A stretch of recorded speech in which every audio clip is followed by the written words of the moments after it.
Hi, this is Allison Arngrim, alias Nellie Olson, and you're listening to TV Confidential. The Robertson-Laws, Tony Figueroa, and Donna Allen, as we continue our look at this week in TV history.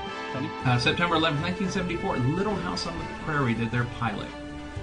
And we've talked about this show quite a bit over the years. We have. We've talked about Michael Landon. It was within a year and a half of Bonanza ending. So he more or less segued from Little Joe to Charles Ingalls, and that went on for like 10 years. And so when you think of Bonanza airing in '59, premiering in '59, and Little House ending in '84, except for 1 year, he was on NBC for 25 years. Actually, I think he, at the time, he was on longer than Johnny Carson. Yeah.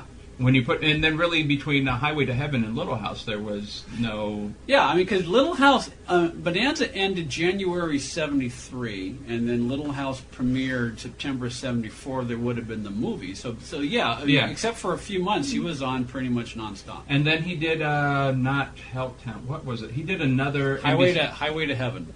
Well, after Highway to Heaven, which was like Us with Barney Martin.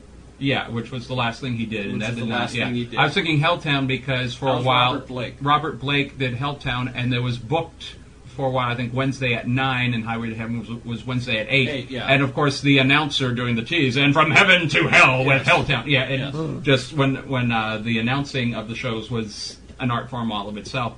But that's what I was thinking. But he had a really good run with that. And as we mentioned before we started recording, Allison Arngrim, Nellie Olson is huge in France. I'm sorry. The jokes just write themselves. Yeah, but Allison talks about that in her book Confessions of a Prairie Bitch. So and good for her because she has. She's I think she has ridden the Little House wagon more than anybody else on the show, and again, you talk about someone who has embraced the character. Something because you had, I would say, most of the actors on that show were able. This goes back to I don't know how many times I had this conversation. She was so associated with Nellie. Yeah. Everybody else who went on to do other things, nobody was thinking, oh, the Little House, and Michael Landon probably had more of an attachment to Little Joe in the public consciousness than he did with Charles Ingalls. Because my grandmother, until she died, she always referenced him as Little Joe. And so if Michael Landon made the tabloids at the supermarket, she would tell me, did you see what Little Joe just did? And so it was, I think he was always associated more with that character. But I would say that Allison Arngrim, Nellie was a character that really, and she could have fought it or embraced it, and she opted to embrace it. She and Melissa Gilbert and Mary McDonough from the Waltons, they bonded immediately as girls, and they're still very close today. Yeah, and speaking of girls on television, for the longest time there were no girls on television, and Little House, here were several. It was nice for young women growing up at the time. Yeah, that was, you look at that, and it had a really good run. In reality, they were not that long in Walnut Grove. And in reality, the books are not exactly, I have not read any of the actual books, but... We were not the target demographic. Well, no, and Allison talks about this. They were not written as fiction, They were, and so there was not a lot of compelling... They took the characters...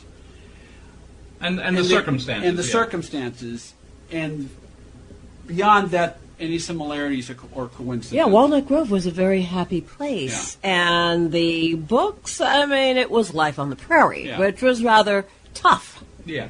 Also, Walnut Grove was blown up at the end, and I guess there's still some semblance of what was Walnut Grove today. There's the annual Walnut Grove Festival. There is, the festival. And the reason why it was blown up is because Michael Landon did not want those sets to be reused for something that would not be as positive or proper and or worse, a porno. Can you imagine watching, somebody's watching something on Cinemax and everyone's going, oh, look at that, they're doing it in front of the Olsen's Mercantile. Yeah. And he did not want that set to be used for something where, people would think, and to be fair, audiences are more sophisticated now. You could take a set like that and use it, and they go, oh, that's a Little House on the Prairie set. And so if they're using something that would sullen, the legacy of Little House, it would. Going back to the books as well, I think there was, I don't know if this was planned or if it just played out this way, but there was a period where the books were being sold and they were cashing in on literacy programs. If you like the TV show, Michael Landon even said it one time, I think, when it was one of the awards shows, and I don't know if it was Emmys or when they got recognized, he said, parents, if your kids really like this show, maybe they'll like the books, and maybe our show could be used to encourage reading, and vice versa. Childhoftelevision.blogspot.com, childhoftelevision.blogspot.com, also storysalon.com. Donna's 4-part novel series is now complete. Yes, it is. The last book, Fall Again Reunion, was published a few months ago. You'll see where the story finally ends. And to find out how the story begins and end, go to fallagainseries.com. Tony and Donna, we'll see you both next time. Next time. A reminder that Jim Rosen will be appearing at the Williamsburg Nostalgia Fest in Williamsburg, Virginia on November 7th, 8th, and 9th. For more information, WilliamsburgNostalgiaFest.com. Jim's latest book, People, Places, and Me, is available exclusively at ClassicTVSeriesBooks.com, ClassicTVSeriesBooks.com.